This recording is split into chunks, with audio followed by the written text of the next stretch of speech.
and welcome to everyone.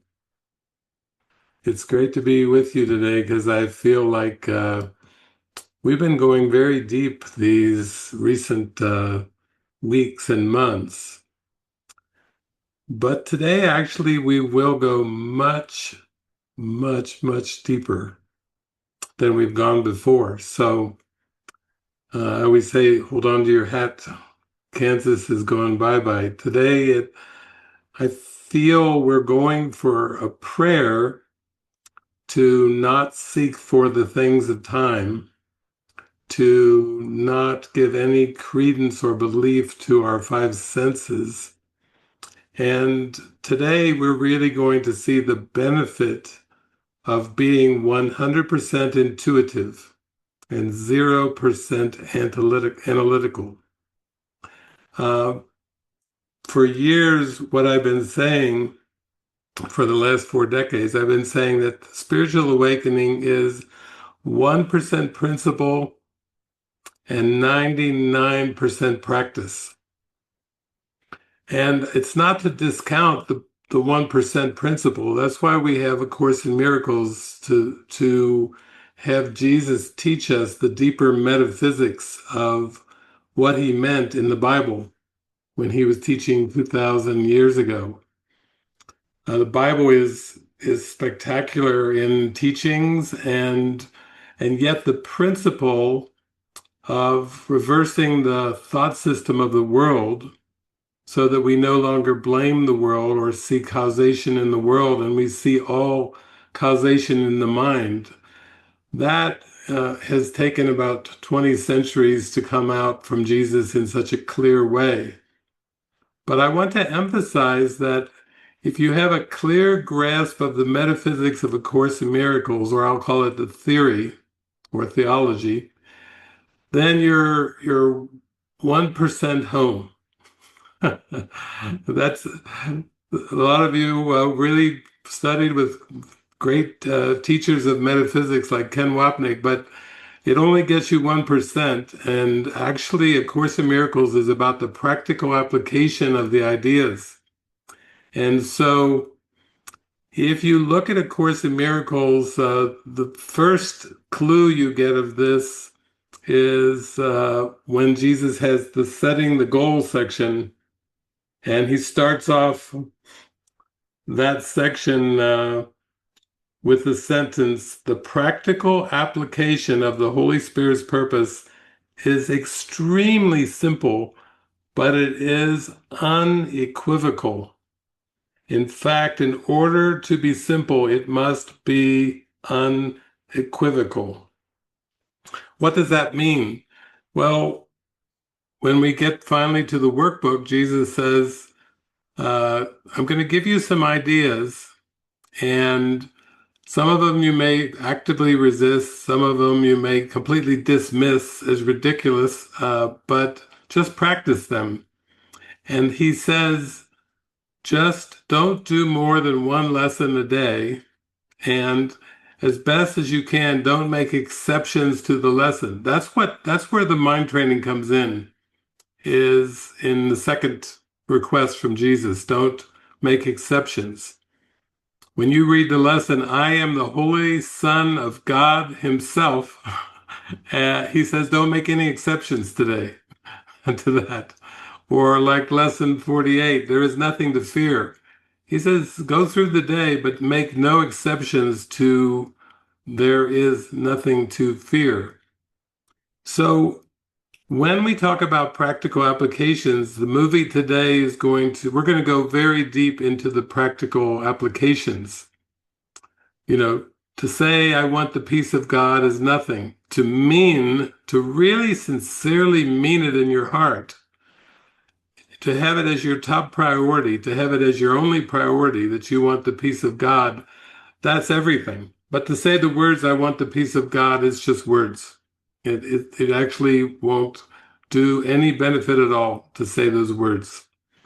So what we're going to look at is the setting the goal section. I remember when I first read the setting the goal section in the text, it was like, aha, eureka. Like Jesus, my heart chords were swirling so strong. And he was like, pay close attention to what I'm sharing with you in this section because you will save yourself thousands of years in a time sense by following what I'm telling you in the setting the goal section. And I felt it.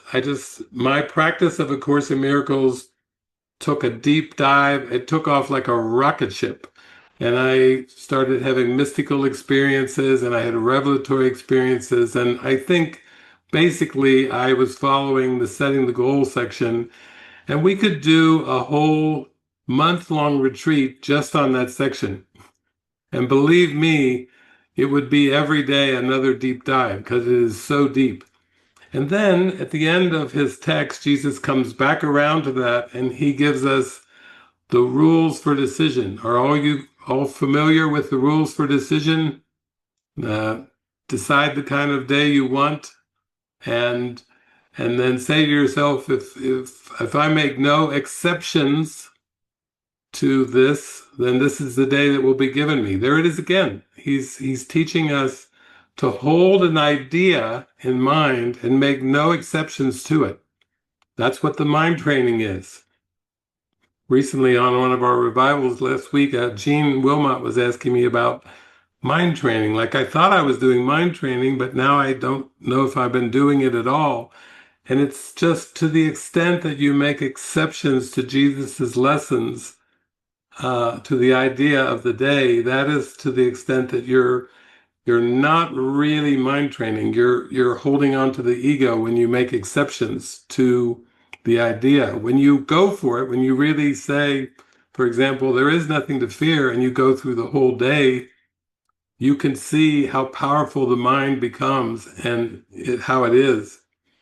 On my Facebook profile today, when I woke up and I had a clip from Spain, I think, of a father who was filming his daughter, his tiny little daughter. She looked very young, like maybe she was 4 or 5 years old, and she was standing right in front of a huge bull with huge horns.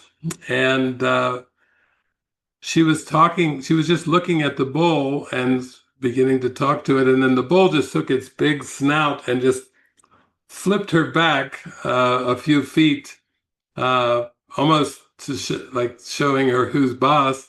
And she didn't fall over. She just came right back, and she basically, told the bull in Spanish, you're not running from me, and I'm not afraid of you. And she basically looked right into the eyes of the bull and said, you know, you, you're going to have to do what I say. And basically, then she reached in and she hugged the bull. She put her arms all around the whole face of this giant bull, and the bull was just standing there like, whoa.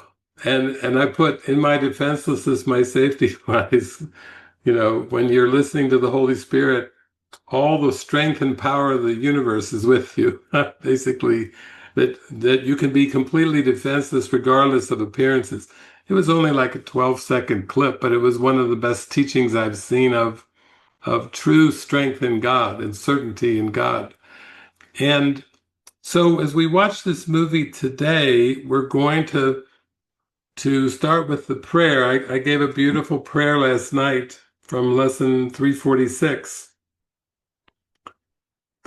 Today, the peace of God envelops me, and I forget all things except his love.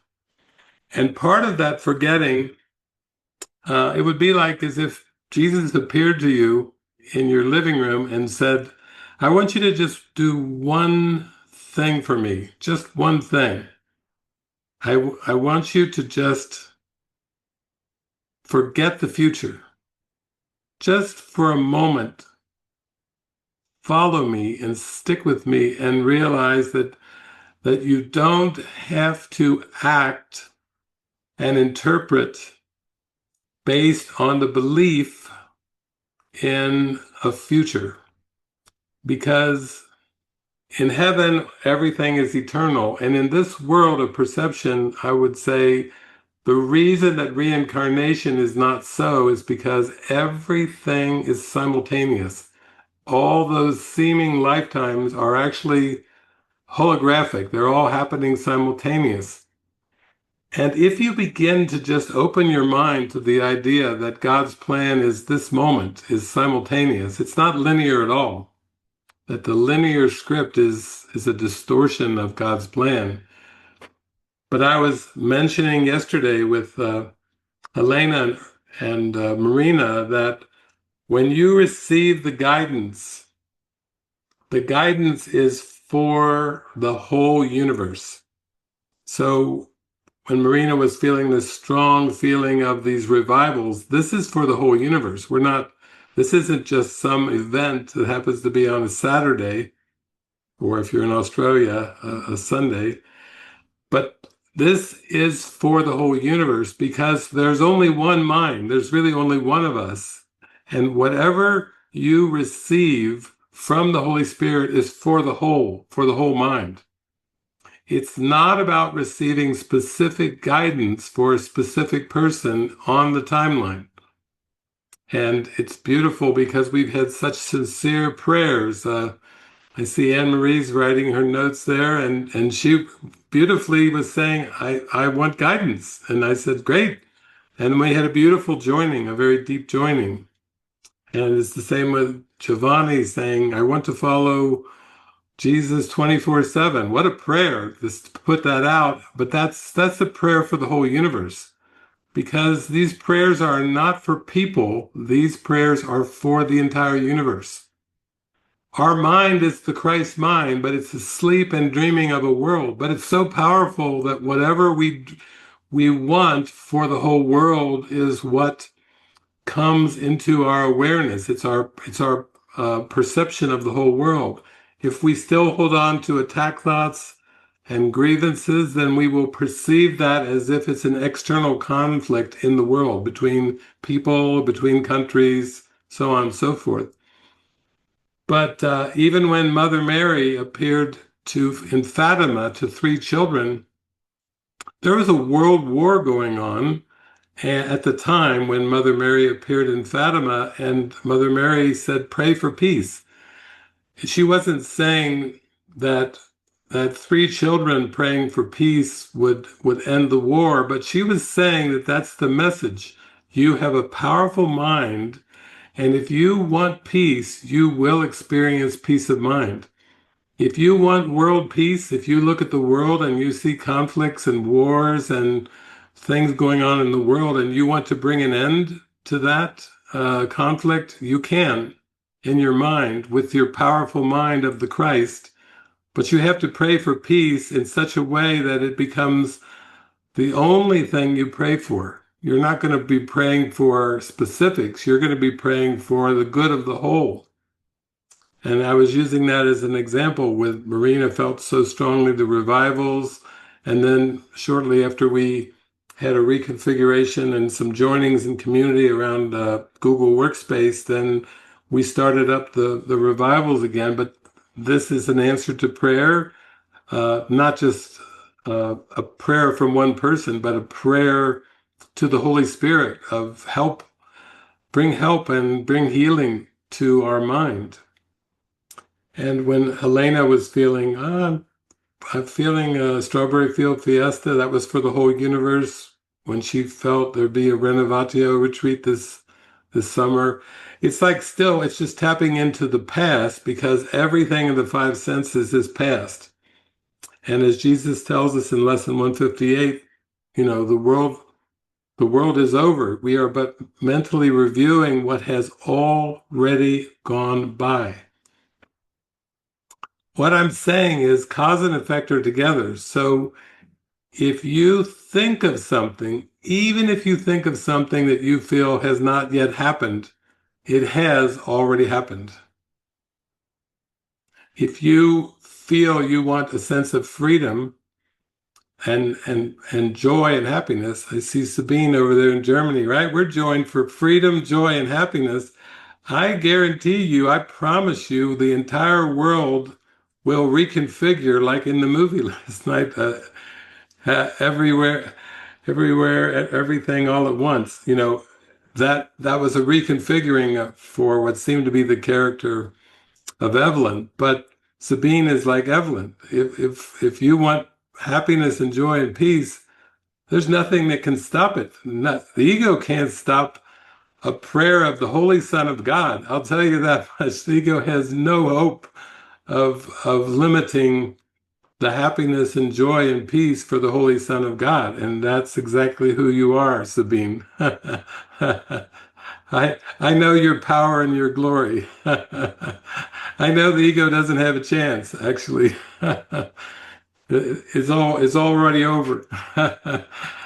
And and what it means is that that's why we tune so much into guidance, because the guidance isn't for specifics. The guidance is for a unified perception. The guidance is for unified awareness. The guidance is to see the whole world in a new way with the Holy Spirit. And so when we look at those rules for decision, we see Jesus is saying, I'm going to take it real slow and practical for you here, and I want you to practice this every single day. And that's just in the text. When we get to the workbook, he's saying, I want you to hold these workbook lessons out in front of you like a torch, like you're going into a dark cave and you have a torch. Now, don't put the torch beside you or behind you because you're going to fall and trip and stumble, but hold that torch right out in front, just like a big flashlight. And make sure you can see what's right in front of you so you can step clearly. But spiritual awakening is about taking a purpose and holding on to that purpose no matter what the body's eyes are showing you, and following intuitively with what your inner voice is guiding you to do, prompting you, nudging you. That's what spiritual awakening is about. It's not, if you want to wake up, don't read a book about the history of mysticism. Don't read a book thinking that you'll find a book that will give you the proper theology or the proper theory.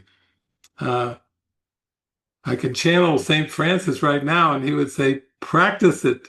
Don't try to live your life based on what I did back in centuries ago, walking around with my bare feet in the winter. He's saying it's a practice, it's an inner practice that will set your mind free. And so the movie today is, when it came out in 1997, it did not receive so many good reviews. In fact, people were saying it was a waste of time. But I think it's one of the all-time movie classics. It's called The Man Who Knew Too Little, starring Bill Murray. And Jesus is going to use it today to go all the way to the kingdom of heaven. He's going to say, oh, this is such a good teaching device. If you let me explain it to you, you will give it a 10 plus plus plus rating, because you'll be happy and joyful, and that's all you ever prayed for, is to feel the love, to feel the joy. So before we get started to that, the context is, it's two brothers. One's Wally Ritchie and one's James Ritchie. Wally Ritchie comes from United States, Des Moines, Iowa, goes over to visit his brother on his birthday, and instead of just spending the money that his brother James sent to him, he's going to take a trip to visit. He's in for holy encounters. He's going over there to share his love with his brother's wife, and with everyone that he meets when he goes to Great Britain.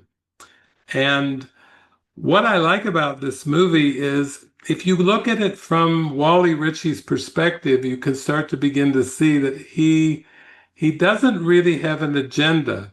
It's his birthday. He's going to use his birthday money to go and visit his brother and extend love. and extend his kindness and his friendliness. He doesn't have an agenda. He doesn't have a plot. He doesn't have a future goal. He is just very simply sticking in the moment, the present moment, and staying with the flow and letting the events and circumstances seem to help him along to float on the breeze of the Holy Spirit, to float in the present moment. He's a demonstration of how wonderful and easy and simple it is to be in alignment with the Holy Spirit and Jesus when you don't have any outcome in mind, when you don't have any investment in outcomes. And he doesn't. He really he has very little investment in outcomes. I one time asked Jesus, you know, what will it take in terms of learning this course? And he said, well, if you already think you know, you're going to have a very difficult time grasping and experiencing the goal of the course because your I know mind is based on past learning. And the goal of the course is to release all past learning. So if you think you know something about this world, that's a hindrance. That will be a block in spiritual awakening. But to the extent that you say, I do not know, I really don't know what this day is going to bring. I don't know what anything's for. I don't know what anything I perceive means, but I'm open and willing to be shown. So Holy Spirit, Jesus, you show me. Instead of in the movie Jerry Maguire, show me the money.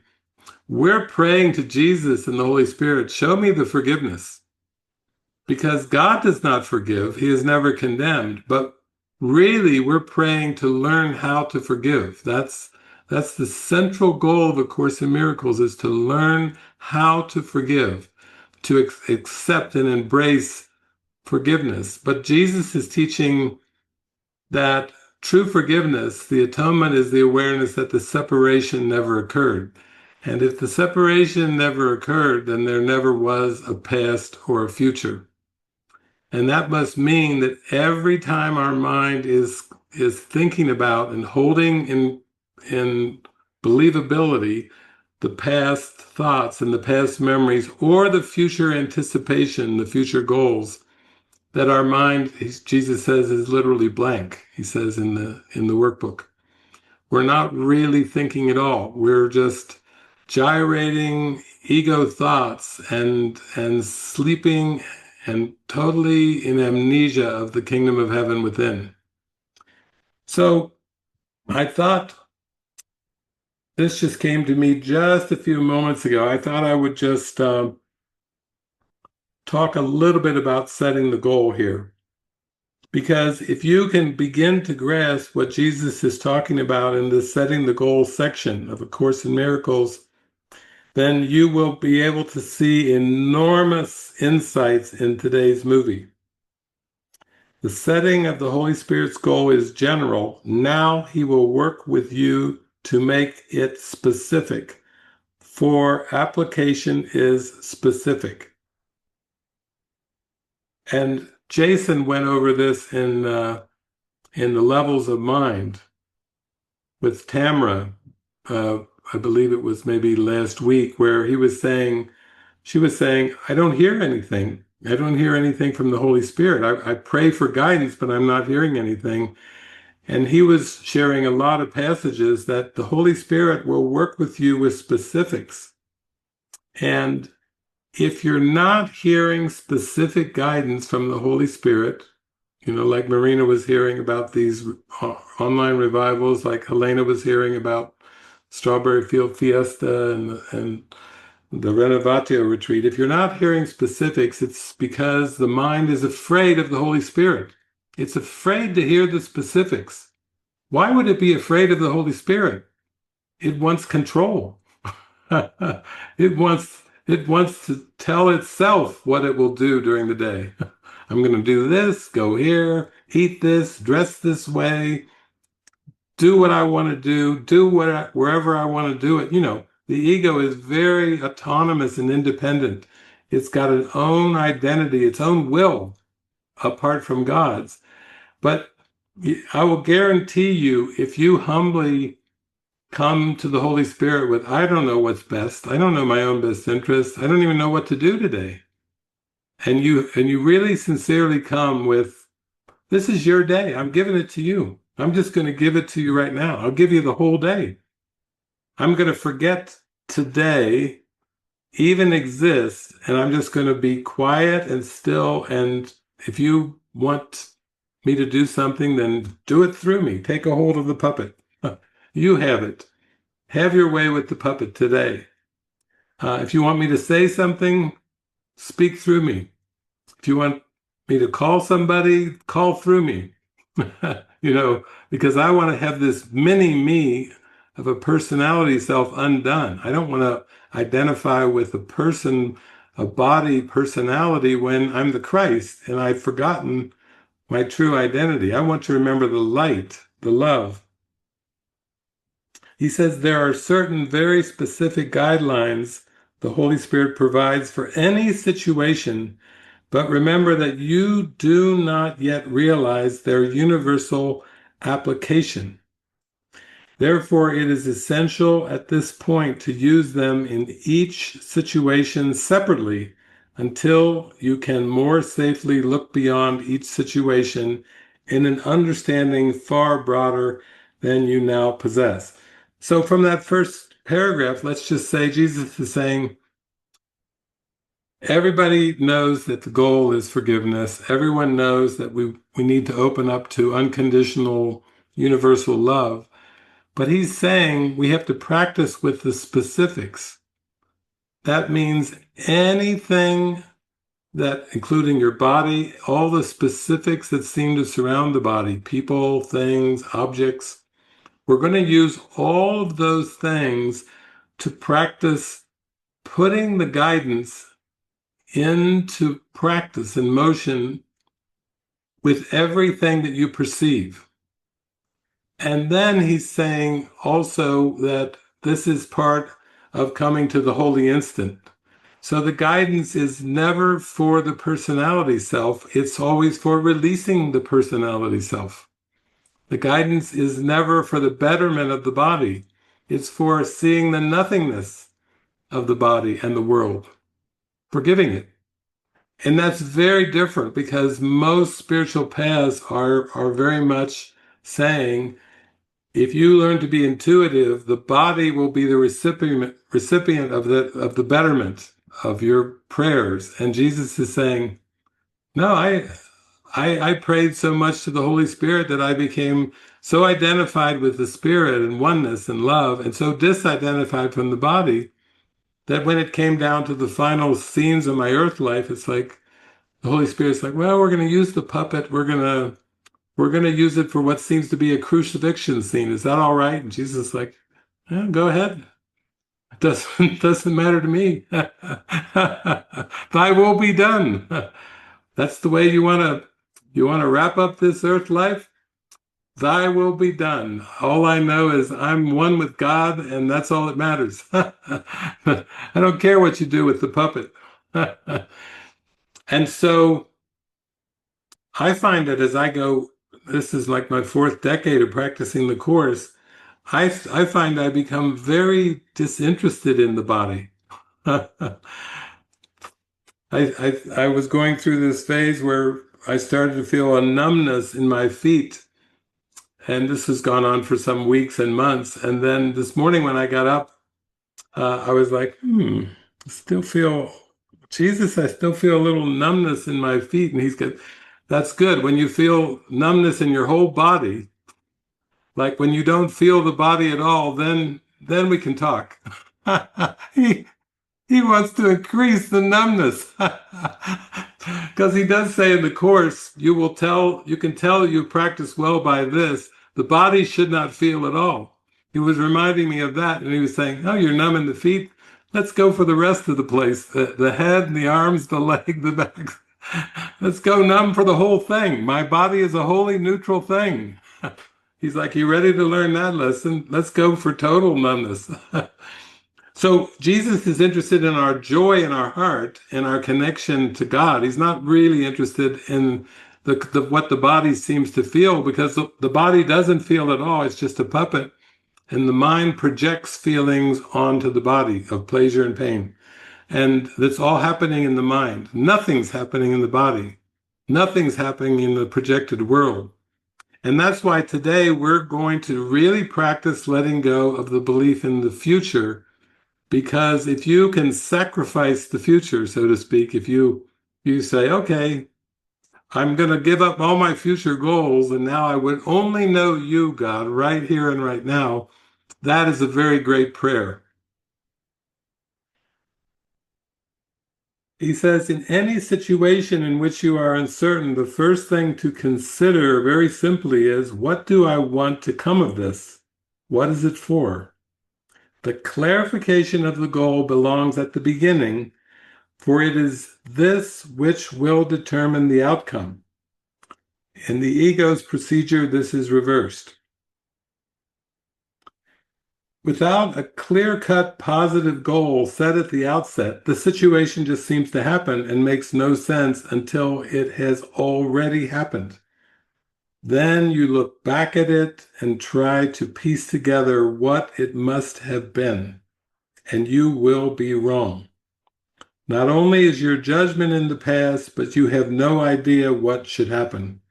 No goal was set with which to bring the means in line. So we're going to see in this movie that the reason that Wally Ritchie, played by Bill Murray, is going to kind of glide through this movie, even though people are going to be shooting guns at him, they're going to be trying to inject things into his body, they're going to be chasing him in police cars, they're going to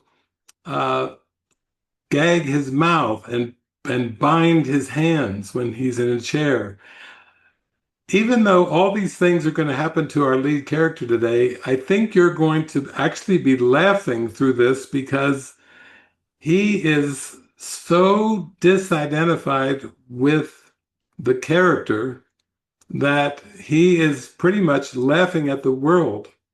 And he's like seeing that he's seeing the world from a state of mind, like it's improv, like it's a theatrical improv thing, and he's excited about the improv. He doesn't know his lines. He's okay with that. He doesn't know the plot. He's okay with that. He doesn't really know which characters are going to come into his life or into his experience, and he's okay with that. I mean, he just does not have expectations about what's going on.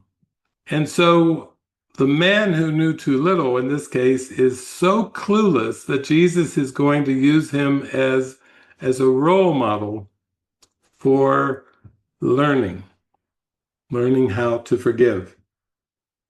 There's also, this movie is so great on learning about interpretation, because Jesus is really trying to teach us through this theatrical uh, theater of life and this business dinner that's happening at his brother's house.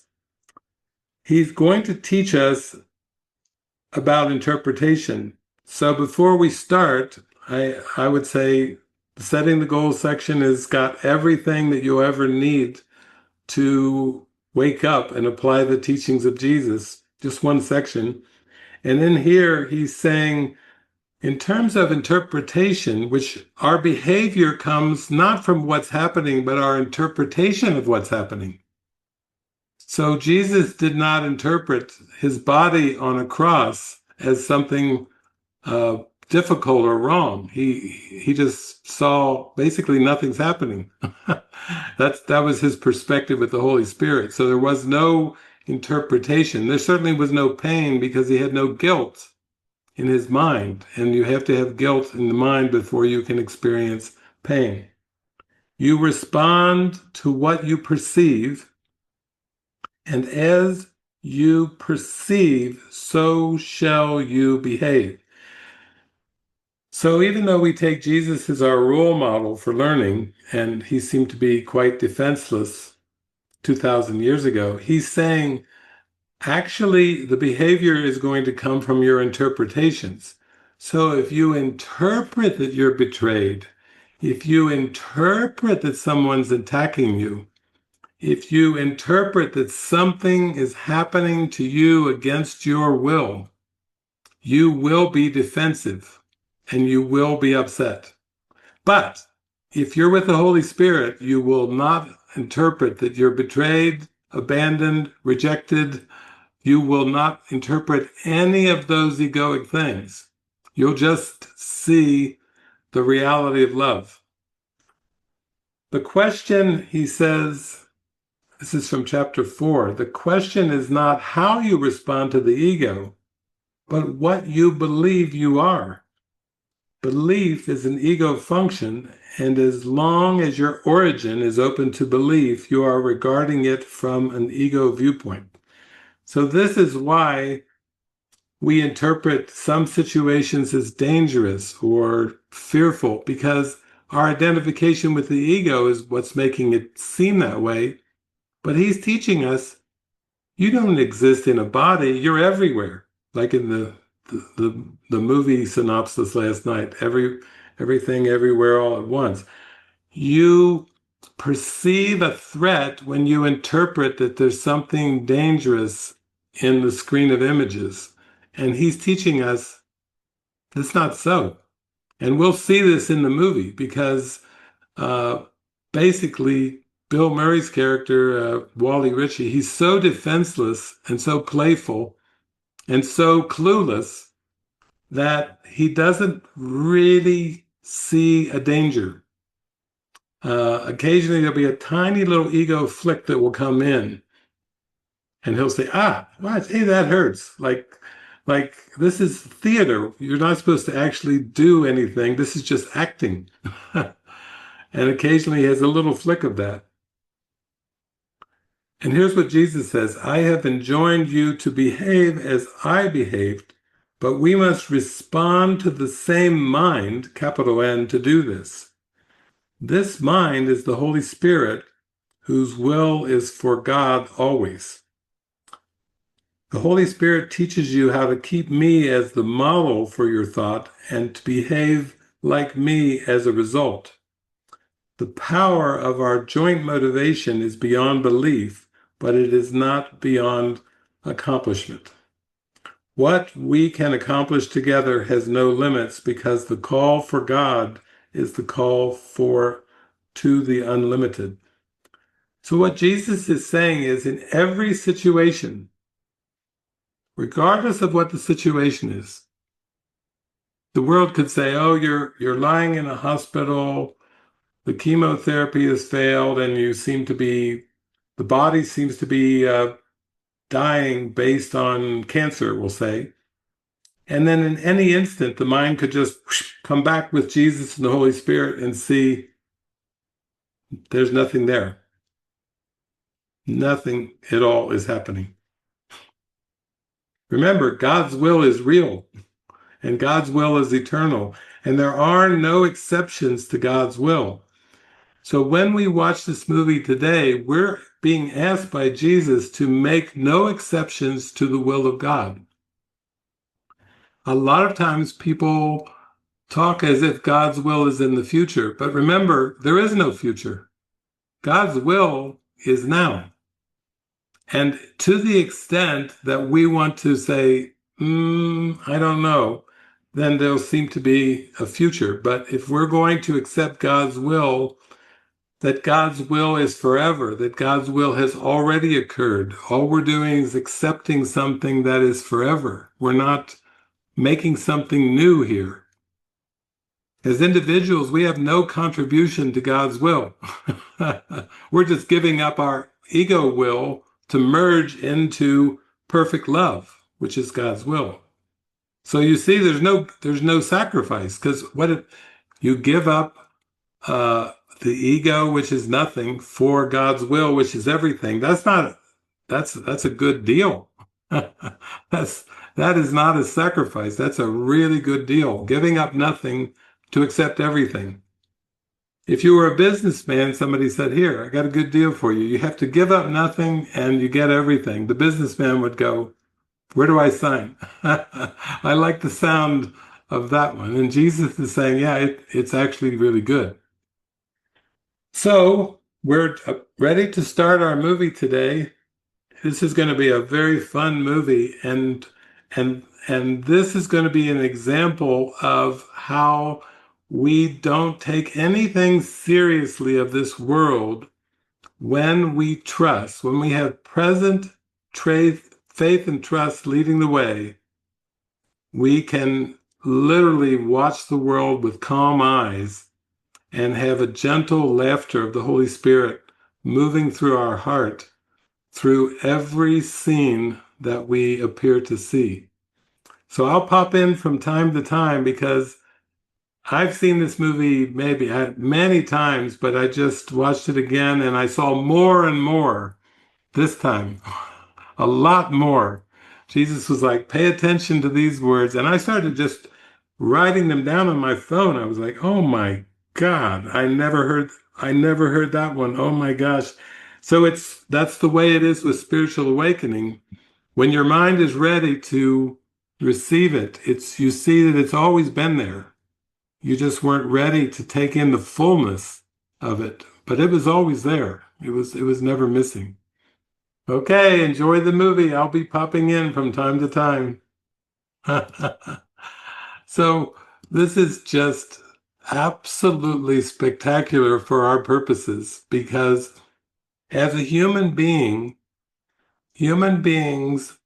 behave according to their interpretation of the situation. So whatever you interpret based on your past learning will determine your behavioral reactions, your emotional reactions. You know, if if you interpret that you're in a theater and one of the actors comes up and pulls out a gun and sticks it in your rib, then you might be curious, like, well, okay, this is how the scene is going to go with a kind of calm quiet. If you're walking down an alley and somebody comes up and sticks a gun in your rib, you might interpret, uh-oh, this must not might be my day. I've got a gun in my ribs and I thought I was just taking a walk. But what Jesus is teaching us that as a human being, you react and respond according to what your mind interprets.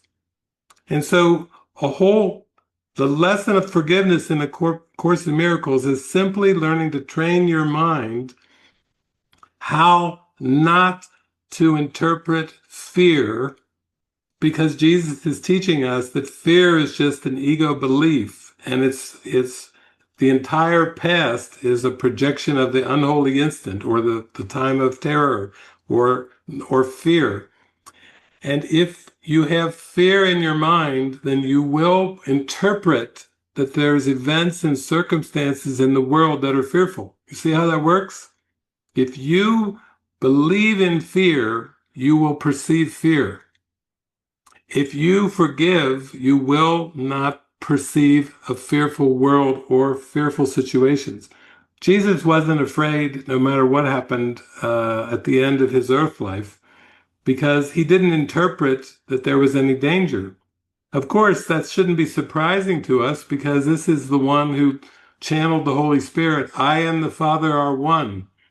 Uh, you know, that state of mind is not fearful. I and the Father are one is not exactly fearful. It's actually glorious. It's magnificent. It's spectacular. It's the truth.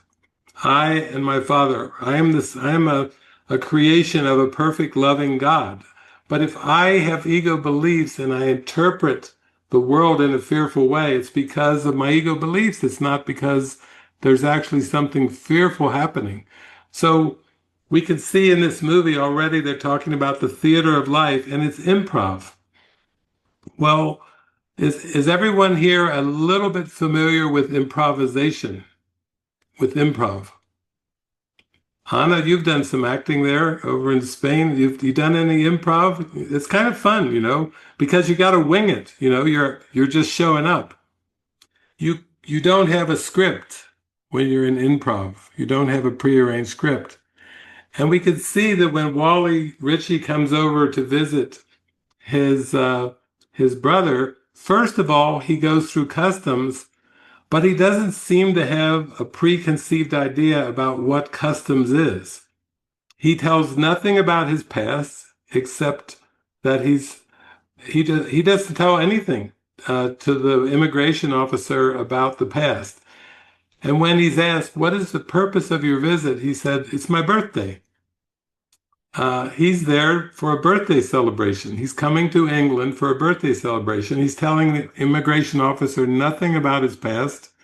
And then when the immigration officer presses him and says, "More, I want more, tell me more specifics," then he gives them too many specifics. He's there for hours. "I want to go visit this. I want to see this." And the whole line empties. Everybody's gone because he's been asked for specifics. Why are you here? And he gives so many specifics that the immigration officer can't wait to stamp his passport and say, "Okay, three weeks." And even then, he wants a first name basis with the immigration officer.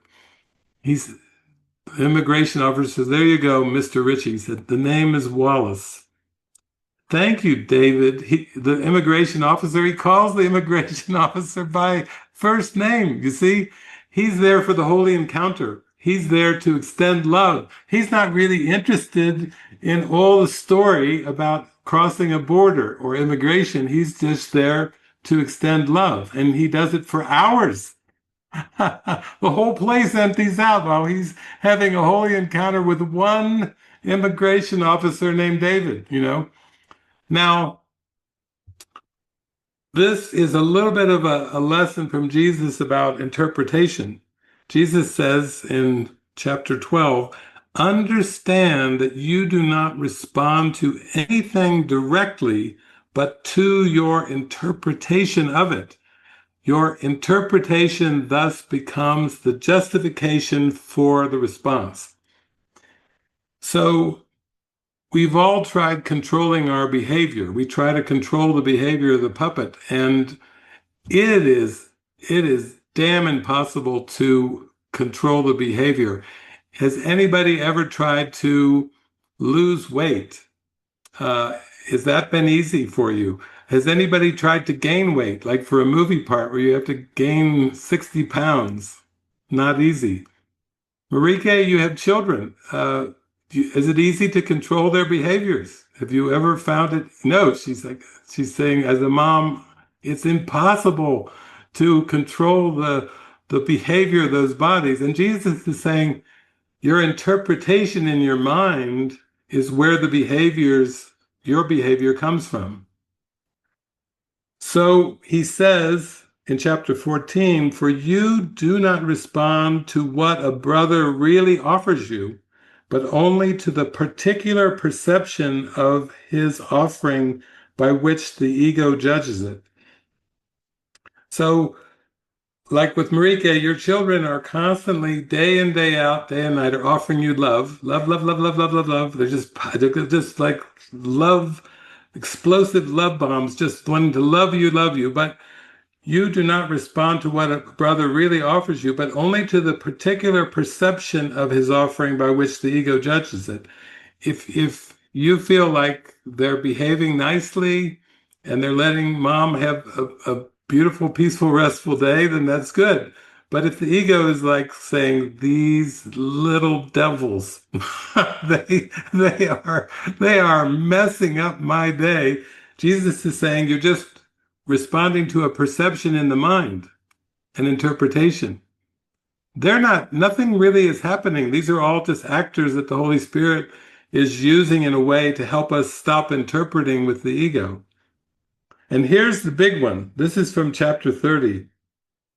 Salvation does not lie in being asked to make unnatural responses which are inappropriate to what is real.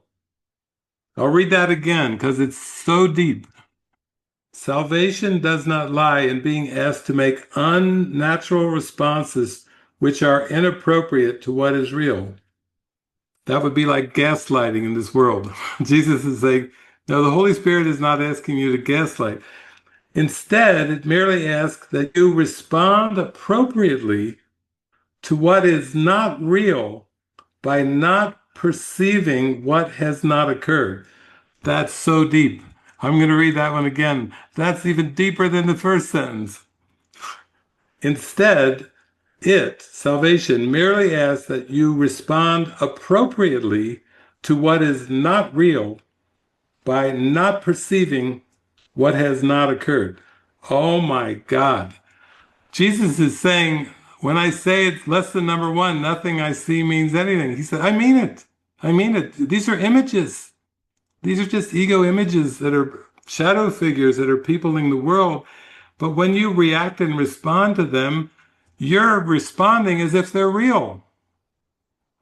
But wait a minute, did God create these bodies? No, God creates in spirit. God's eternal love. God creates Christ in spirit. And so what he's teaching us is he's teaching us when you perceive bad things are happening to you, don't just pretend to smile and say, oh, it's okay. You can go and rob my house and go ahead, steal my children. And yeah, you can go ruin the house and mess it up and everything. But I love you still. Jesus is like, don't be inappropriate. Just start to realize that when you react to something, you're reacting based on your interpretation. And your interpretation is based on loss and lack and fear and guilt and betrayal when you believe in the ego. So feel whatever you're feeling, but he says, bring it to me. Whenever you feel offended, whenever you feel abused, whenever you feel mistreated, bring it to me and I'll show you another way of looking at it.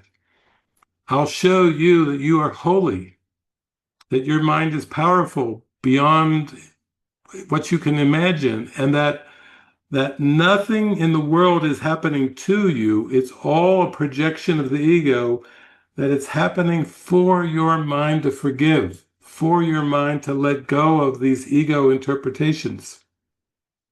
That's why even if you have trouble with a friend or a family member or a partner, it's always a huge opportunity to let go of what's not real.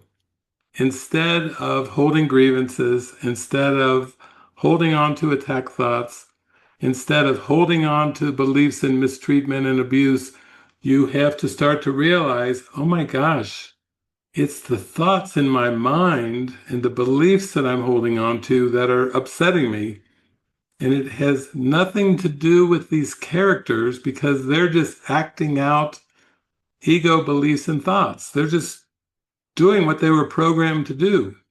So the world is programmed to mirror back to you what's in your consciousness.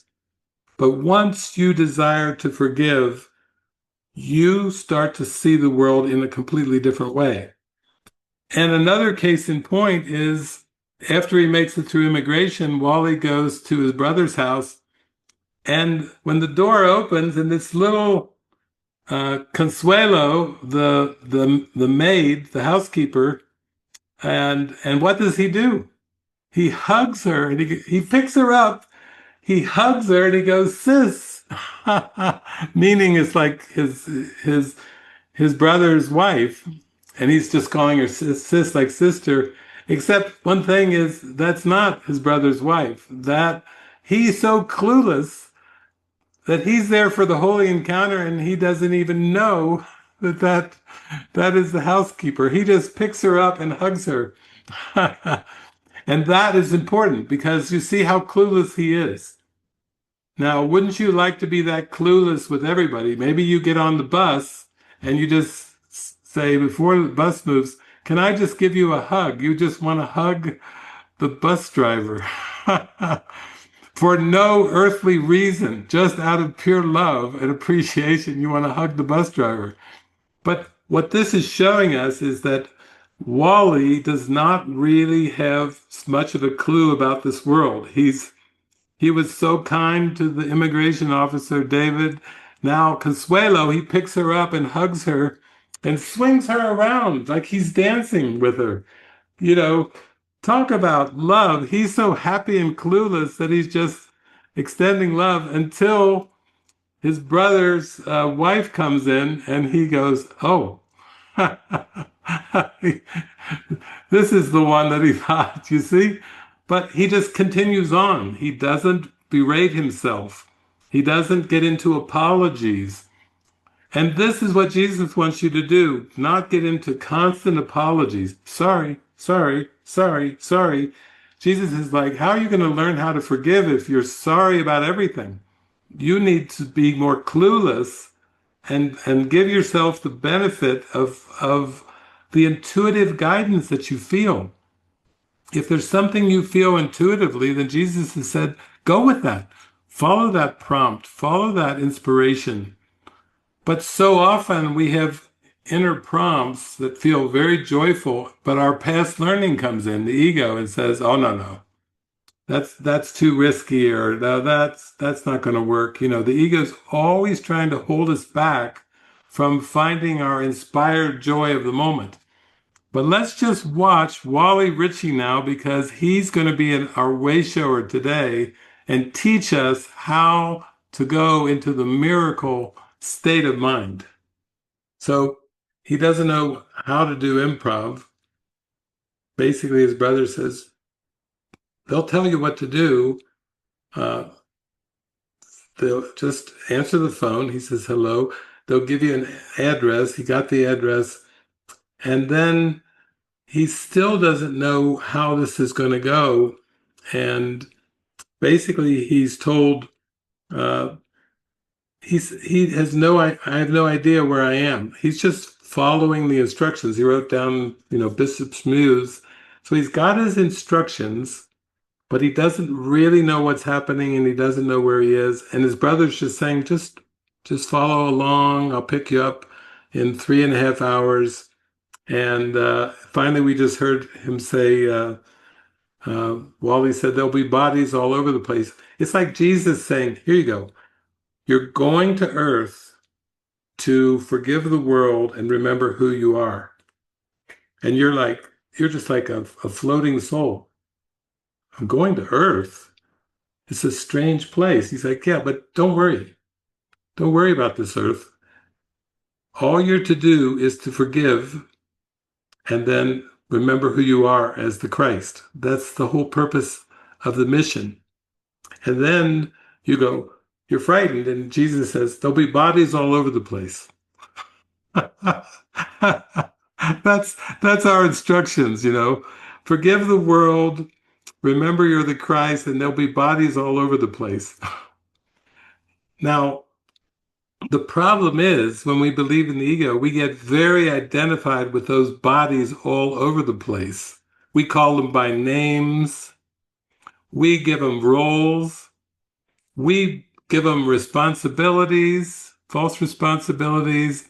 We project all of our guilt onto those bodies, even though Jesus has just given us a little warm up as we come. Listen, you're just here to forgive, wake up to heaven. That's the whole point. And there'll be bodies all over the place. That's all I'm going to tell you. And then we get in there, we get slapped on the bottom. We're a little baby. We grow up, mama, daddy, and then we grow up into be teenagers. I want to do it my way. Don't tell me what to do, mom and dad. And then we get to be teenagers and we go, oh, but I have to study for uh, university entrance exams, like Manuel's son David. I gotta get into college and everything. And then they get into college and you go, damn, this is complex. Why do I have to learn all these crazy things? I don't even want to be here. I'm just trying to please mom and dad and get the degree so I can earn some money so I can get away from mom and dad's house. And then you get into your 20s and you get out of university and then you're in the dating scene and you think this is bizarre.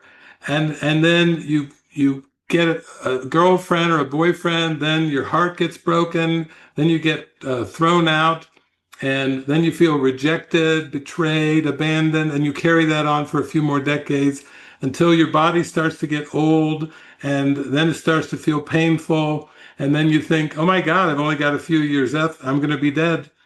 And then Jesus is whispering, I told you there'd be bodies all over the place. I didn't tell you to identify with them.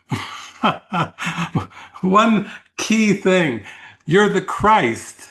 You're none of those bodies. You never were and never will be. But if you get identified, like Evelyn in the last night in Everywhere, Everything, Everywhere, All at Once, she gets caught up into believing in the characters and the roles and the bodies, and she has guilt until she realizes that all of those characters are in her mind, including her Evelyn character, and then she starts to relax, like, oh, none of this is really who I am.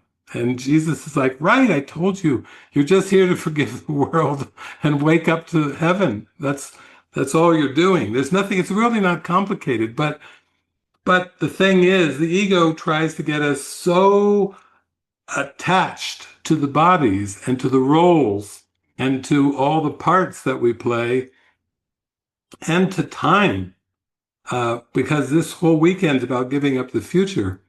I mean, I know a lot of you probably watched Friday night, we're watching Saturday, and you're like, well, David's he's off his rocker, he's off his noodle. If he thinks I'm just going to stop this very day and give up the future, I see Tottie's laughing like, that's what she's thinking. She's like, yeah, he's off his rocker. The guy's gone completely berserk.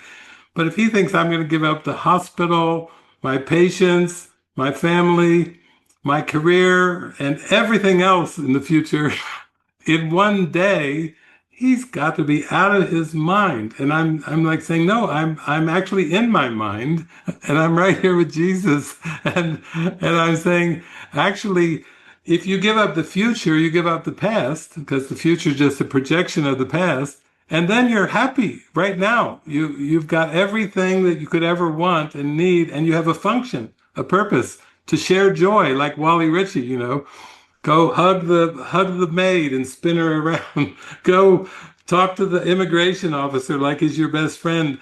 Go be friendly, kind, happy, joyful. That's what God's will is. Why not accept God's will right now? Why wait for the future to do it? We can just cut the future out. So let's watch, because now we're going to see our lead role here, our demonstration. Wally Ritchie is going to show us that he needs to practice remembering that it's all just a theater and it's just a spontaneous improv theater. And if he remembers that one thing, he's going to be very happy and joyful. So you can see that unless you believe in stealing and you believe in loss and believe that something valuable is in the world that could be taken away from you, you see how he gets so playful in the whole scene. He's having a playful holy encounter. One minute he's pretending like he's crying and he has kids. The next minute he's Clint Eastwood. You punks. He's just play acting. And then when they do say, just give us the wallet, he's a nutter, and you take it, and then he gives it over very happily because the wallet is seen as like a prop, a theater prop. And at the end, when they run off, he goes, "I want it back after, I want it back after the improv. I want my wallet back." You see, he's opening to the mindset that this is a theater, and that's really what Jesus wants us to do. He wants us to open to the idea that the world is a theater. Some of you read Shakespeare, right? Shakespeare, all the world's a stage. Everyone must play their part. If you read the setting the goal section, you will see that we have to believe that everyone is playing their part perfectly. He says the goal of truth requires faith. And the goal establishes the fact that everyone involved in it will play his part in its accomplishment. So what he's teaching us is when you see the world with the Holy Spirit, you see that all the characters are playing their parts perfectly. And you can only see that when you don't judge them. When you judge them as real people with real minds and real motives, then you're going to feel defensive. You will feel like you can be attacked by something not yourself. What Jesus is saying is the judgments and the categorizing mechanism in the mind is the ego. And if you follow what the ego tells you, you're going to forget that it's just an act. You're going to interpret that things are being done right and wrong, and you're going to be happy about the so-called right things, and you're going to be very upset about the wrong things, but you're not going to realize that it's attack thoughts in your mind that are producing your interpretation of the events. So in this scene right here, he was interpreting, at first he was a little frightened because he thought he was being robbed. And he said, I don't have any of your money. And he has American money. But then he went, ah, ha, ha. Then he remembered the improv, the theater idea.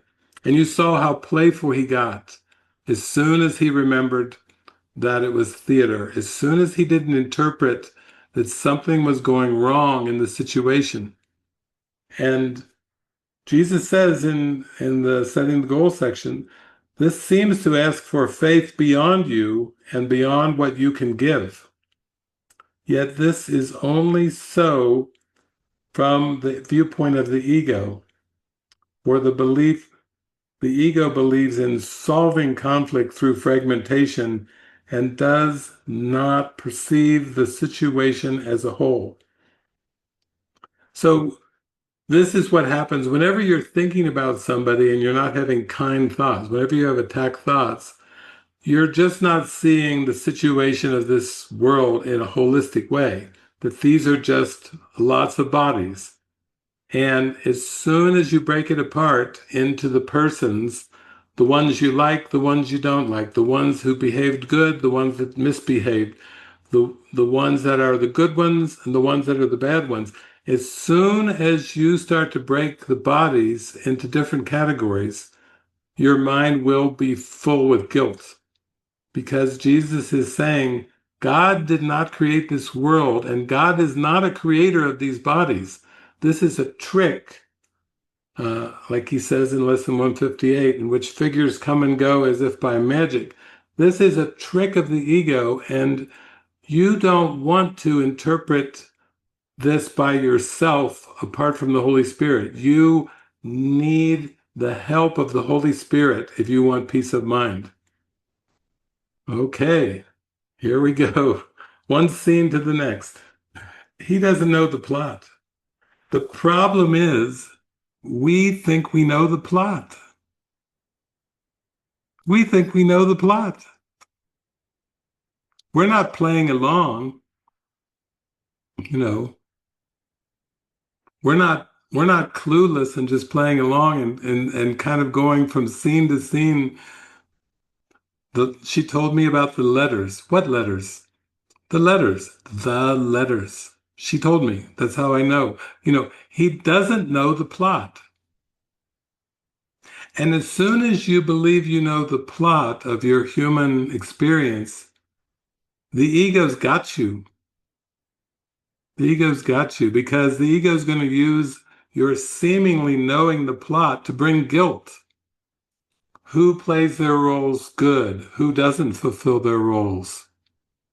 Who let you down? Who had your back? Who was for you? Who was against you? Jesus is like, oh, no, you don't want to know the plot because the plot is full of judgment. The plot is the story of your projected judgments and beliefs in your mind. And when you don't know the plot and you just have a big yes in your heart, then you're just saying to Jesus, okay, I'm willing to follow you, move in your direction, but You're going to have to make it obvious. You're going to have to make the way clear to me because I don't have a future plan anymore and I don't have a plot. I see Natty's smiling because that's what's happening to her. Natty's getting all these miracles happening and and she's just like, oh, Jesus, my God. And the same with Giovanni, Giovanni's like, he's like, what is going on here? This is what is happening with these miracles? But when we don't know the plot, then we're in a really good position for miracles because then Jesus can say, oh, I can show you the world, shining, shimmering, splendid. That's how Jesus takes our mind when we don't know the plot. He's like, oh, this is going to be better than you can even imagine. Because the plot is always based on our past learning. We wouldn't even have a plot without the past learning. Our future plot is a projection of our past learning. And Jesus says, why not let the miracle of now intervene into your tight story of past and future, where you think you're just a human creature on earth and really you're the Christ who's just forgotten their true identity. And now you're caught up into an ego game of guilt with lots of bodies all around. So let's just watch. You can see the Wally Ritchie, he doesn't know the plot. And he's just trying to follow some of the clues and signs and symbols around him. And all he knows is that he's just going to be willing to keep flowing from scene to scene. But he doesn't really know what is happening. And Jesus is teaching us the more you get into that clueless state of mind where you don't really know what's happening, which is like lesson number 3 in the workbook of A Course in Miracles. I do not know what anything is for. That's a literal lesson from Jesus. I do not know what anything is for. He's saying as soon as you let go of the plot of the past learning, the Holy Spirit can come through you and show you the way to let go of judgment, to let go of grievances. But if you're going to hold on so tightly to the past learning and to the plot, it just means you don't want to learn a new way. You would rather just stick with the ego. But I remind you, the ego is a death wish, and it's all about fear and guilt and pain and suffering. So I would say it's not really a wise choice to cling to the past. When something in the present moment, the Holy Spirit can intervene and show you the world in a whole new way. And that's the point. That's the point of spiritual awakening, to open to a new holistic perception.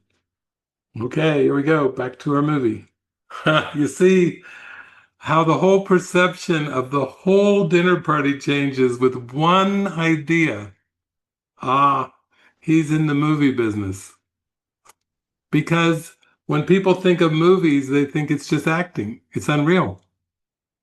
So all the stuff about blackmailing a minister, defense minister, all the stuff about, oh, she's the defense minister's call girl, and she slaps him, and he says, oh, I should have maybe said she was an actor.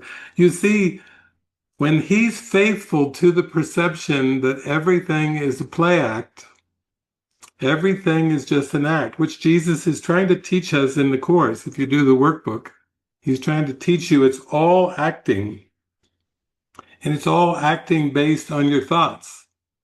And it's all acting based on your beliefs. And when you clear away all the thoughts and beliefs of the ego, you see it's a big act. It's all a movie. You can watch the movie with no investment in any of the outcomes. You see, Antonio, you're over there with your mother, she's in her 90s, but you have to just watch the movie, enjoy the movie. We had some fireworks over here while you were gone in Mexico. but it's all a movie. It's all the movie. Without judgment, the world is a happy dream. And we start to realize that the only thing that makes the dream world a drama is judgment in our minds. And Jesus is just saying, why don't you watch the movie with me without a sense of judgment? Why? Because you're the Christ, because you were created by God, because God did not create this world or these actors or these solar systems and galaxies and the entire cosmos. God is not a God of time and space. God is not a God of conflict and war and separation. God is a God of pure love, but that love is abstract light. But you can't remember the abstract light while you keep breaking it apart and categorizing the dream world. He's basically saying again in the setting goal section, the goal of truth requires faith. Faith is implicit in the acceptance of the Holy Spirit's purpose, and this faith is all inclusive. For the goal of truth is set, there faith must be. The Holy Spirit sees the situation as a whole. In other words, the Holy Spirit sees the whole world as a whole of images. It's like a tapestry. It's like a labyrinth that is seen from above. It's like a maze that is seen from above, where the Holy Spirit sees the entirety of it. And he does not break it off into pieces and parts, because that's where the grievances come in. If somebody comes to a house and seems to rob you, and then they take some money or take some jewelry or something away, then you think, thief. I have been robbed, and the thief has stolen my money and my jewelry. But you separate the thief off from the whole world and say, there's a problem here. He's not following the 10 Commandments. Thou shalt not steal. I had that happen at different times in my life where something seemed to be stolen, and I would ask Jesus, I said, how am I supposed to look at this? I feel bad because I think I was robbed. And he said, aren't you working miracles for me? And I said, yeah, I am. And Jesus said, and didn't I tell you I would arrange time and space? Yeah, I'm just arranging time and space. You mean I wasn't robbed? He said, you can't be robbed unless you believe in ownership and possession. These are ego beliefs. They're nothing like the kingdom of heaven. You can't be robbed unless you believe you possess and own things. So he's just saying, I'm trying to let you see that you have everything you need, and you always will, for this forgiveness. You are not at the mercy of an external world. You are not at the mercy of ego, laws, and rules because they're make-believe. God doesn't believe in possession and ownership. Why should you? You're the Christ. For Christ's sake, be who you are and stop believing in these crazy beliefs, because then you're going to be upset. To believe you're robbed is believe somebody took something from you that was yours, that you owned. And Jesus is like, no, I'm just moving things around in time and space, just having some fun, like kids playing in the sandbox. I'm moving some sand, just accept it, Don't interpret it in a way that seems like you're a victim. That's not the way that the Christ sees. The Christ is pure love and fulfillment. So we can see and hear that Wally Ritchie, he's, even when he goes to his brother's business meeting, he's still in the improv mode, and it seems a little tense until James Ritchie's wife says he's in the movie business, and everyone goes, ah, just everyone relaxes. And we all relax when we remember it's a movie because we don't take it serious if it's a movie. Oh, it's just a movie. It's not really happening. It's just a movie. It's just an act. And Jesus is like, well, yeah, that's what's going on with the world. It's an act. So don't take it so seriously. Okay, let's go back. So, what Jesus is teaching us here is that even if you believe that death is of the body, which is a mistake, or if you believe that sickness is of the body, which is a mistake in perception, it's level confusion. It's seeing the error in the form, not in the mind, not in the filter of the ego.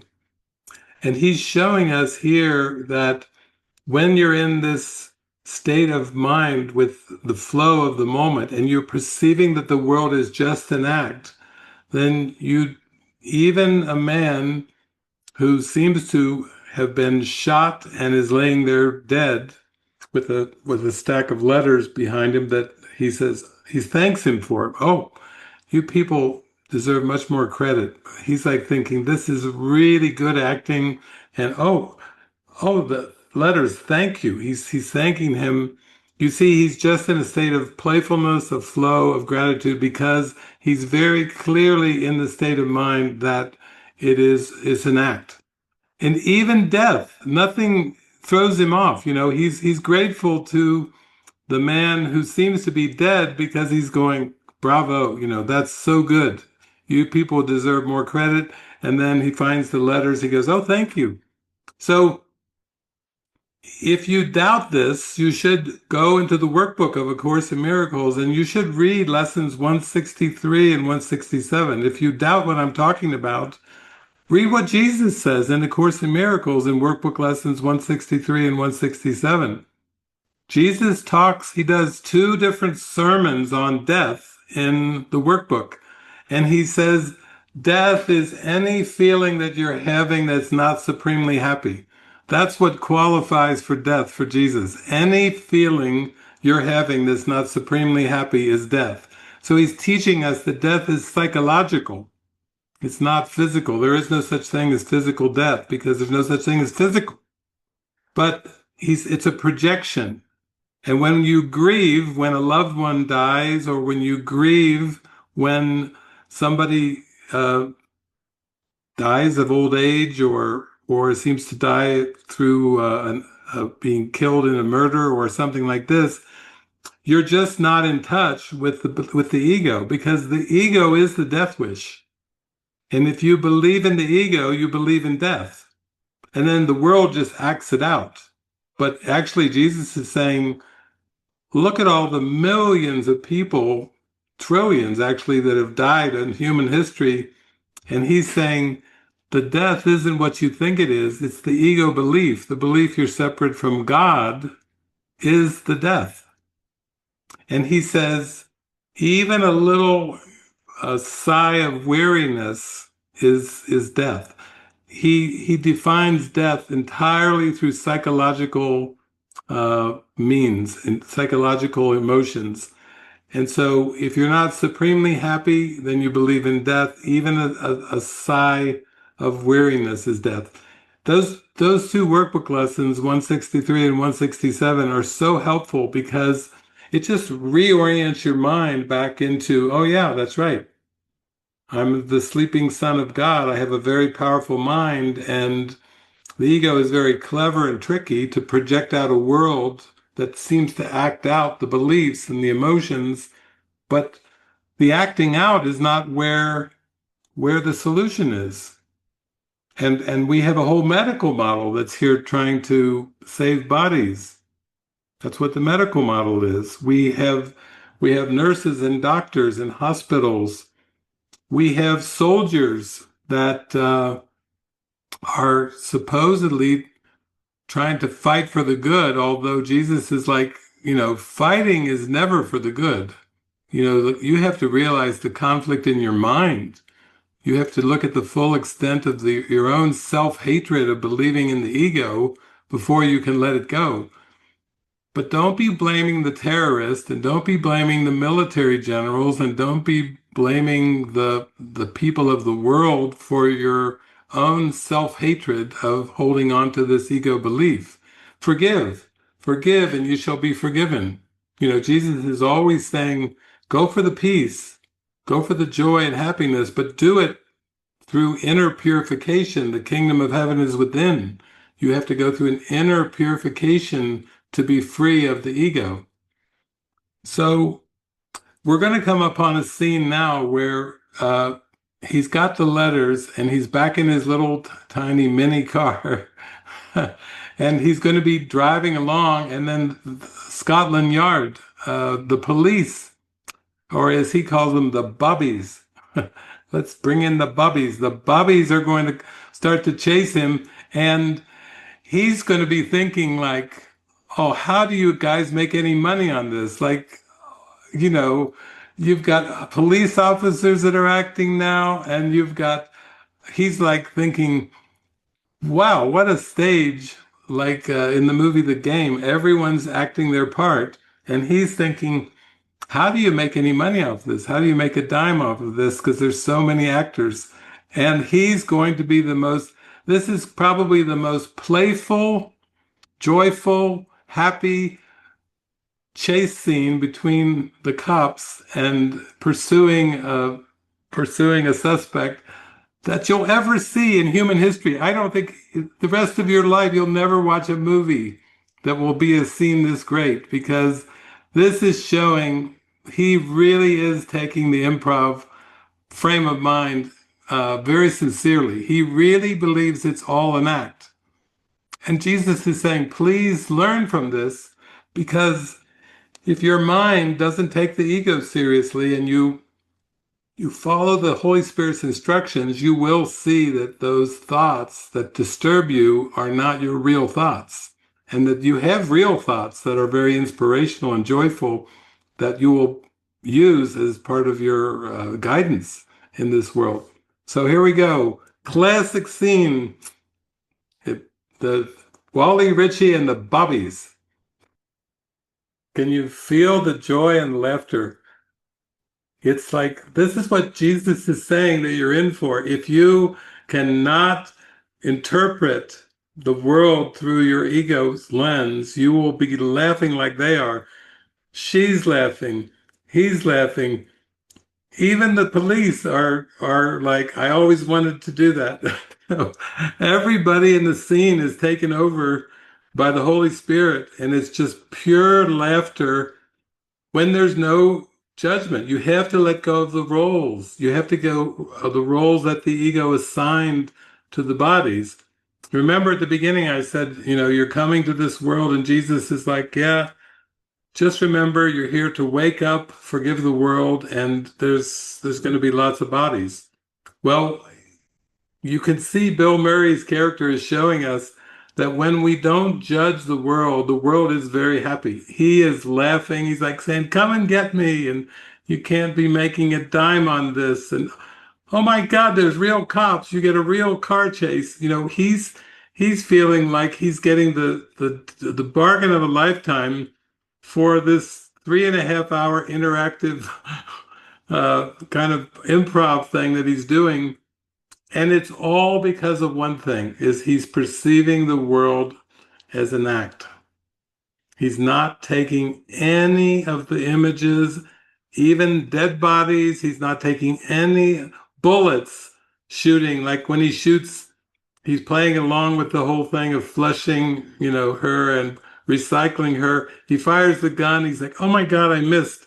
And he's looking at the wall to see it. That looks like a real bullet. Like he's really, he's impressed by what he thinks are special effects, but he is of the mindset that none of it is what it seems. It's all improv play acting. And you can imagine how, even if you were starting to feel like you were getting into an argument with someone, you could do like him. You could just stop in the middle of the argument and you could say, okay, let's go again. Imagine fighting with a partner or a spouse, and then in the middle of it, you just go, let's do it again. Like it's just an act. Like, no, we can do a better act. Instead of taking it that you've been attacked or you attack somebody, really, Jesus is like, that's silly. God didn't create you to attack and defend. You can just start to take it much lighter when you're less identified with the characters, all of the characters, all of the images, just become less and less identified. And we wonder, why do the yogi masters, why do the great masters who have meditated for 16, 20 hours a day, why are they transcendent? Why are they invulnerable? Why are they not subject to the laws of this world, to food or to temperature? Um, why are they not subject to the laws of, well, like Jesus walking on water? That seems like Jesus wasn't subject to the laws of gravity. But why are the transcendent ones? It's because the mind does have transcendence over the body. That's what that movie Lucy uh, was about. When Lucy was showing, when she goes into higher and higher states of consciousness, that she's not at the mercy of the world in any way. The Koreans that were chasing her, the police officers, the everything that seemed to come at her there in Paris and so forth. She was just aware that she was mind and she was transcendent. And then in the end, when they broke in to try to kill her, her body had already vanished. She had no more need of a body anymore. So they just fired guns, but there was no body there. And Jesus is saying the same thing about the crucifixion and the resurrection, that he had no more need of a body, just as an appearance to do teachings. And then in the end, when he resurrected, he came back with a mirage of a body. So he seemed to appear to the apostles and Mary Magdala and everything, but it was just an appearance. It was just the Holy Spirit using the body as a symbol for teaching. And that's all, not as a reality. Even that was an act. So we start to realize that to act, if you look at act, the word act up in the dictionary, it will say to impersonate. And so every human who believes that they're actually a human identity is just trying to impersonate something which cannot be impersonated, which is spirit, which is I am presence, which is the divine, which is God's love and God's light. It's not capable of being impersonated without belief. And then when you forgive, you can be more like the Truman Show. In case I don't see you, good afternoon, good evening, and good night. You can take your bow. When you've fulfilled your purpose, you can take a bow to the stage of the world and say, this was never my home. My home was heaven. My home is with God. I'm just going to forgive the world, take my final bow. Thank you. In case you don't see me, good afternoon, good evening, good night. And then you realize that you are always at home in God. The dream of this world could never keep you from God. God's will is all powerful. Nothing can oppose God's will, which is pure love. So everything of this world is just a shadow. The things that we think we like are light shadows. And the things that we call very dark and evil and nightmares, those are dark shadows. And Jesus is trying to teach us, listen, you're not the light shadows or the dark shadows. you're spirit. You've always been spirit. You can't die because I created you perfect. And so he's teaching us, don't get too caught up in the light shadows, because all shadows are shadows. And the light is beyond the veil of this world, beyond the veil of time and space. So let's watch this scene, because now not only is he having the time of his life, he is so happy being in this scene, but when they finally do the cars stop, that's when That's when we see the Holy Spirit bring everything and everyone together through communication. There it is. If you're wondering how this works with the Holy Spirit, he says, I can't act.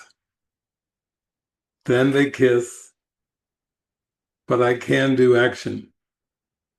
And this is Jesus' interpretation. You can't act based on past beliefs and thoughts. You really are a poor actor when you're acting on past beliefs and past thoughts. It's just the ego trying to act out the separation. But the kiss is like a kiss from heaven, but I can do action. I can be activated in my heart by the Holy Spirit. I can be inspired by love. I can be a useful instrument for the Holy Spirit. I can shine and share and extend peace and love and harmony when I stay in the present moment and I stay in my intuition. When I stay in my intuitive, loving self with the Holy Spirit, I can be an instrument of God's peace and God's love. I can do action with the inspiration of the Holy Spirit, but I can't act. I don't have to play the part. And this is what we talk about every weekend. You know, the brave ones who come up to do levels of mind, like Tatiana. She says, I don't like it when my dad still treats me like I'm a little girl. And Jesus is like, yeah, that's no fun. You can't even act the part anymore. You're not you're not who the past told you you were. You're not a product of the family. You're not a product of the world. But you can be intuitive.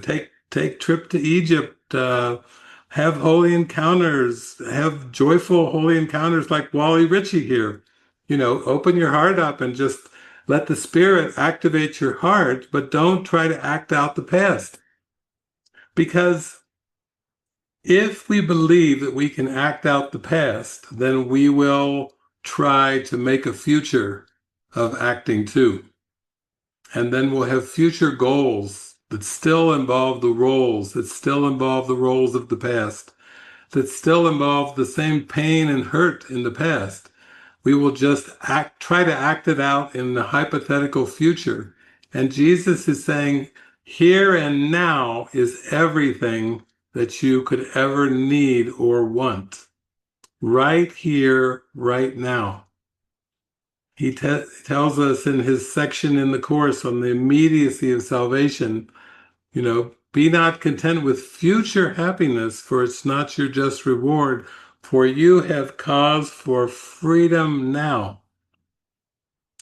And then he goes on to say that your real dread is not future loss, but it's your real dread is present joining. What does he mean?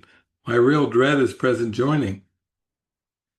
When you're completely honest and you're very still, then you are completely open-hearted. You have nothing to hide. You have no secrets. You have no past regrets. You have no future worries. When you come wholly with an open mind, you drop the mask of personality and you have this deep heart-to-heart connection, and you start to feel like, wow, this is very loving. But it's so covered over by ego beliefs and ego motives that it takes a lot of focus and prayer just to come and be humble, be simple, be present. And you can see in this movie that the main character, Wally, is showing us he's generally most always, scene to scene, he's most always relaxed. In fact, when he gets so relaxed, he starts laughing, like in the car chase, and then so does Lori. Lori starts laughing. And then even the cops that are chasing, they start laughing too, because the laughter of the Spirit spreads out, and it just is like a relief, like, oh my God, this world is not serious. I can't take the world serious. So He's very spontaneous, he's very joyful, he's very funny, and he's very trusting. He has a strong faith. And those are showing us that's how you do the 99% practice of A Course in Miracles. And you practice with everything and everyone without exception. This kind of practice of mind training is not like you start at a certain point, or you practice only with certain people, or you practice only certain situations. You do it continuously. Even before you go to sleep at night, you can pray, Holy Spirit, please use my nighttime dreams to heal my mind. It's a beautiful way to set your mind at rest before you go to sleep. The last thing you do is pray for the Holy Spirit to use your nighttime dreams to bring healing and wholeness. And that's a beautiful way to sleep. I tell you, you'll feel much more refreshed in the morning if you adopt that practice. So we'll continue on here, but we're seeing he's very disidentified with the character, and because of that, he's able to enjoy the full play, the full theater. So you can see from these last two scenes in the movie that everything in this world is based on ego interpretation, or what the meaning is that was read into the scene. The first scene, it's a dinner party. Wally's brother is in speaking. He's doing a whole presentation to the Germans and the people that work for his bank, and all the ones that he's invited to the business dinner. And the phone rings, and he just says, just let the answering machine get it. But this is, of course, one of those answering machines, so you can hear everything. And then it's Wally sharing all of his attraction thoughts about the kiss and everything about this woman that he's with. And his brother is extremely embarrassed, so embarrassed he just runs over finally. He's trying to get his presentation, but he runs over and he picks the phone up, and he realizes that the brother that he tried not to be part of the business dinner, has now come in person, and now he's calling in. And the thoughts that he's sharing are extremely embarrassing, only because he's identified as a brother, a banker at a business party. It's always an interpretation based on the roles and the meanings that have been read into the bodies and the characters. Then we switch over to him calling the theater of life, but it's Scotland Yard. It's all the police detectives that are there, and they're talking about accusing his brother of being involved in murder and a call girl and so on and so forth. And it's all based on interpretation. So what does Jesus say about this in A Course in Miracles? He says, truth does not fight against illusions, nor do illusions fight against the truth. Illusions battle only with themselves. It's these ego roles, these ego thoughts that are read onto people. That's where the conflict occurs. It's just the ego making up a conflict where there is no conflict, based on projection, based on reading false meaning into the images. And so Jesus is saying the way to laugh at this is to go back deep into your mind and start to realize that as a body, you've never done anything wrong or right, but you've just been playing roles. And all of us have played roles in this world: father, mother, sister, brother, employer, employee, all types of roles. And then what Jesus is saying, if you keep coming back in your mind deep enough, you'll see that the Holy Spirit has a role for you in your mind. It's called forgiveness.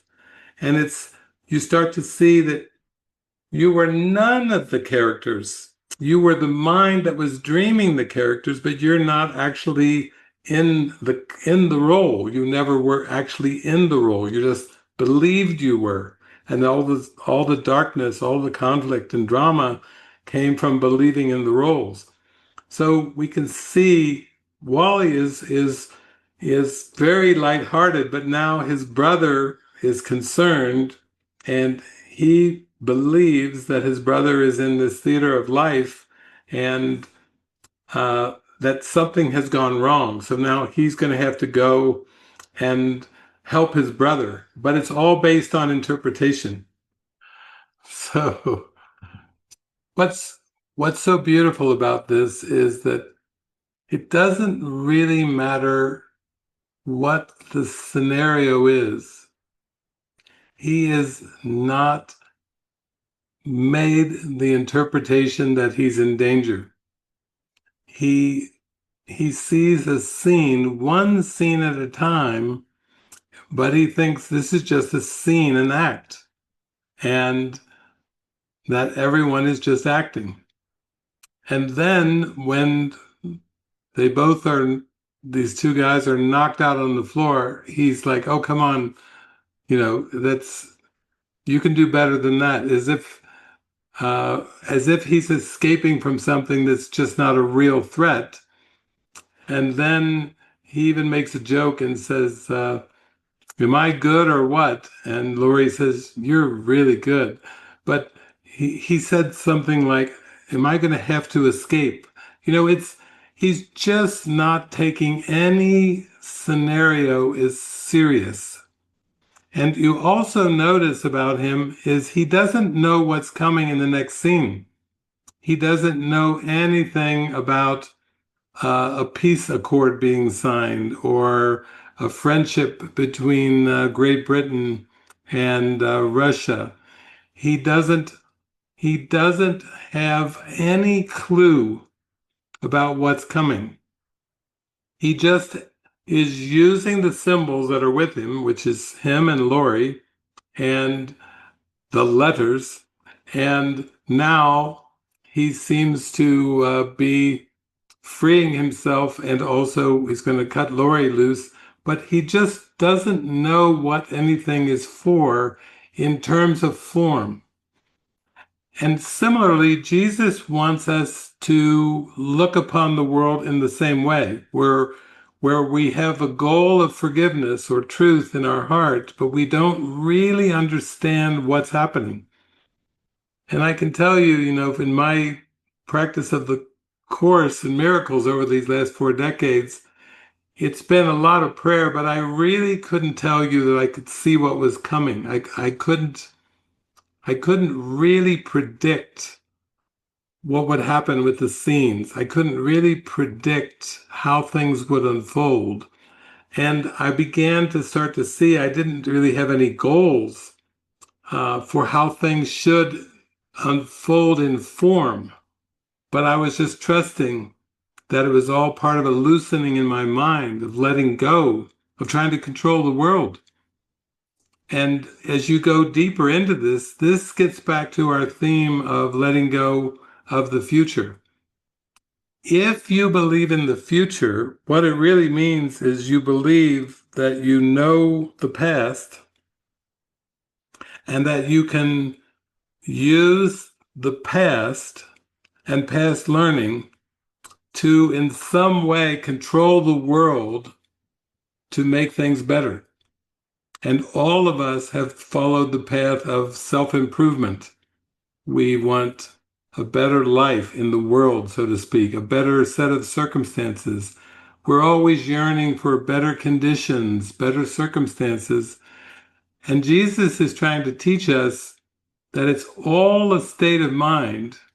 And if you really want peace of mind, you have to forgive. You have to release the beliefs that you have about this world. And the core belief about this linear world of time and space is in the past and future, that the past is different from the future. In lesson number 7 of the workbook, Jesus says, Old ideas about time are very difficult to change because everything you believe is rooted in time and depends on your not learning these new ideas about it. Yet that is precisely why you need new ideas about time. And the time idea he's talking about is lesson number 7. I see only the past. So he's like saying, let's take this idea, and I'm going to have to give you new time ideas because you're addicted to this thing called the past. You're completely addicted to it. You've read all kinds of meaning into it, and now you have to withdraw the meaning. Then he starts off with using an example. He says, look at a cup, for example. This is in workbook lesson number 7. Do you see a cup, or are you merely reviewing your past experiences of picking up a cup, being thirsty, drinking from a cup, feeling the rim of the cup against your lips, having breakfast, and so on? Are not your aesthetic reactions to the cup too based on past experiences? How else would you know whether or not this kind of cup will break if you drop it? What do you know about this cup except what you learned in the past? You would have no idea what this cup is except for your past learning. Do you really then see it? So what he's teaching us is, as long as you believe in the ego, you're letting your past learning determine everything that you perceive, including the cup. And what he's saying is, you are telling the cup what it is. God did not create the cup. God does not create cups. God creates in spirit. Your mind is telling the cup what it is. And then later on, Jesus will say that everything of this world shares the same purpose. So what I've done in retreats over the years, I've been saying, why don't you let it tell you who you are? If you really listen to the cup, it will tell you you're the Christ. But if you keep telling the cup what it is, you don't leave a space for the cup to tell you who you are. But the cup shares the purpose with the Holy Spirit of everything in this world. And everything and everyone, if you are quiet enough and you listen closely, it will tell you who you are. But you can't tell it what it is. And that's why in relationships, we can't really know each other when we hold on to these past thoughts. Oh, that's my mother. Oh, that's my daughter. Oh, that's the neighbor. Oh, that's my husband or wife. It's like Jesus is saying, really? You think that's the truth? You think that's the truth? Why don't you go inside and let the Holy Spirit reveal something that's much deeper of who you really are? Okay, back to our movie. So Wally explains to his brother James, uh, he's trying to explain the whole improv thing to his brother. And he says, it's experimental. And what Jesus is telling us is, he's telling it as it's experiential. You will learn through your experiences. And if your experiences aren't happy, then he's telling us you're trying to learn an ego lesson, which is based in past learning and future worry and anxiety. And if you're going to learn from the Holy Spirit, you have to learn from experiences of joy, experiences of peace, experiences of happiness. But the way that you learn from the Holy Spirit is through guidance. You need to have that connection and that inner guidance, because that inner guidance is teaching you in every circumstance, in every seeming situation, you are not what you think you are. You are not a body. You are not a personality self. You do not have roles that are real. But as long as you keep holding on to past thoughts and past learning, the sequence we call time and space, from past to present to future, from one scene to the next scene to the next scene, from one situation to the next situation to the next situation, as long as you believe in the past, you will perceive that temporal progression of images as life. And you will no longer see it for what it is. It's just images. So when people talk about saving their life, they're usually talking about the body self. When people talk about self-improvement and self-help and becoming a better person, it's a body perspective. When you look and saying, I want a different situation, I want a different relationship, I want a different country, I want a different living environment, that's all very much based on the form. And the content is you are mind, you are everywhere, you are not limited by time and space whatsoever, but you only come into the experience, since it's experiential, you only come into that experience with the Holy Spirit's guidance. And for me, in the seeming parable of David, I went from, born in United States, Cincinnati, Ohio, as a baby, and then up through the years with my parents, my sister. Then you go into school, junior high, high school, university, so on and so forth. But when the course came in, the more I practiced the course, the more I saw that I wasn't who I thought I was, and that everything that I believed I was based on past learning. It's just all the past. It's a learned world. Time and space are learned. They aren't given. They aren't created. They're just learned. And everything that's been learned can be unlearned. And that's really what the Course is. Jesus is asking us to unlearn the false so we can accept the true. Peel the onion of consciousness with him, all the layers and layers and layers of seeming false ideas. Now, if anybody knows about hypnosis, you know that the law of suggestion is very powerful in hypnosis. A hypnotic thought can take you into a hypnotic trance. And Jesus is saying is the ego is just an idea. But when you believe in the ego, you fall asleep, you forget God, and then you're in a trance of time and space. It's like you're in a hypnotic, you believe you're inside of a hypnotic trance of time and space. But just like the movie, in the Movie Watcher's Guide to Enlightenment, Inception, in that movie, Leonardo DiCaprio, his character says, an idea is very powerful.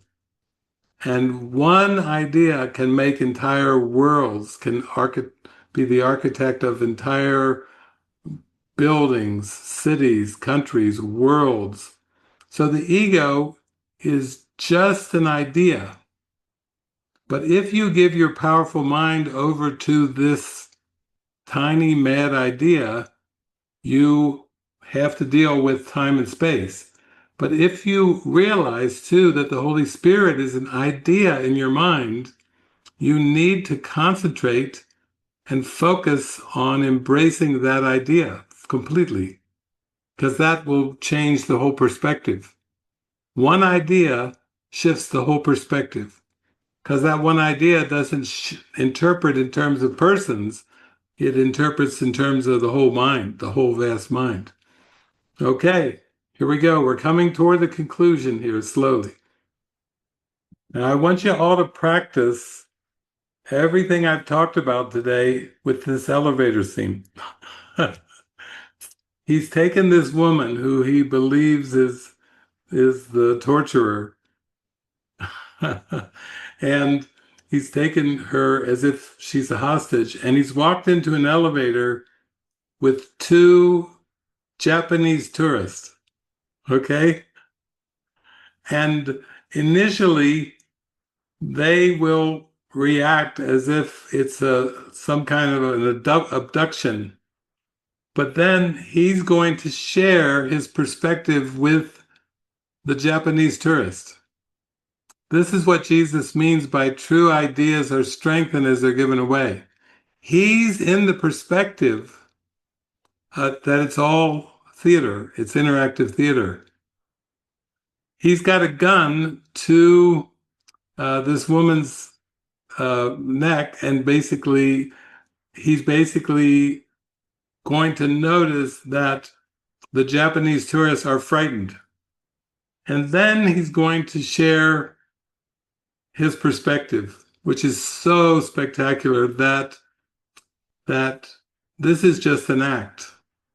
Imagine in the middle of one intense crisis drama situation, if in that moment you could receive and share the one idea from Jesus, the Holy Spirit, that this is an act and you are the dreamer of the dream, how instantly it would diffuse the entire situation. Just one instant of a miracle of saying you're the dreamer and sharing it diffuses every situation, because you're not going to react as if something's happening out of place or something's wrong. You're going to be back into seeing it's just an act. So let's watch this scene. This is one of the most spectacular scenes in the movie, where you start to see that Wally will share his perspective with the Japanese tourist, and it's sharing the miracle. Now he's giving his miracle away. The key is to really listen, to feel it, and then respond as if it were really happening. He's teaching a course in miracles coming out of the elevator. I'll read that again. This is what he says. The key is really to listen. That's Jesus saying we have to listen internally to feel it, feel the direction of the Holy Spirit, the guidance, and then respond as if it were really happening. But he's teaching us the Holy Spirit, if we keep following that inner guidance, we will actually be responding as if it's not happening at all. Because we will be shown that it's all our mind. And it's only a misperception of the ego filter that brings in the drama. There's no drama ever until we identify with the bodies, with the roles, with the characters. Okay, he's really zooming now. What we learned from this movie is if you just have the slightest willingness to start perceiving the world from kind of a spontaneous improv way, without set plans for the future, without set goals for the future, without an agenda for the future, you open yourself up to the Holy Spirit to have some miraculous fun in your mind, some healing experiences. But you can't try to control it and direct it yourself. You have to make yourself available, open-minded, open-hearted to be used. And you can see in the end, he was still doing the improv. He still didn't perceive a threat. He still perceived that it was improv. And when they said, we want you to join, he said, you want me to join your company? He thought it was a company of actors. And so he's willing to just keep with the perspective. And he said, and I need these things. And they said, anything, just don't kill, harm the staff. So actually what seems like a pretty simple movie, a comedy, and the reviews were terrible when this came out in 1997, but it's actually a spectacular teaching movie for letting go and letting the spirit come into your life in a light, playful way and expecting miracles. Expecting miracles. If you're going to have any expectations, why not expect miracles? And then from that mindset, the invitations come, the opportunities show up. And all that is your opportunity to let go and be used in a way by the Holy Spirit, in a way for the good of the whole. So, very, very good. We'll go back now to our Master of Ceremony, Greg, and then he'll lead us into a little pause, and then we'll be back for some Q&A after that. But thank you all. Thank you for joining me in this. It was a very funny ride, but very deep in practical application.